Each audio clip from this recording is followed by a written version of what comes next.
Karaniwan na ang ganitong eksena sa Commonwealth Avenue tuwing umaga. Maraming pasahero naghihintay ng masasakyan. Ang ilan napapatakbo pa para mauna lang. Mabilis ding mapuno ng mga pasahero ang mga pampublikong sasakyan. Kaya hindi maiiwasan ang tayuan lalo na sa mga pampasaherong bus. Mahirap sir kasi mainit tsaka siksikan. Di ba alam kung matudukutan ka o hindi. Nagmamadali po kasi malilate na sa trabaho. Ang LTFRB nagpaalala sa mga operator ng Public Utility Vehicles o PUVs na mahigpit na sundin ang pinapayagang passenger capacity. 12 hanggang 32 ang mga pinapayagang pasahero sa traditional at modern na jeep. Pinapayagan naman ang mga nakatayong pasahero sa modern jeep pero limitado lang. Hindi dapat lumampas sa 5 pasahero sa kada square meter ng available standing space.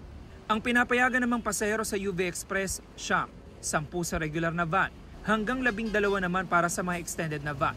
Sa mga bus, pinapayagan ng hanggang 50 pasahero at pwede rin ng tayuan pero limitado lang.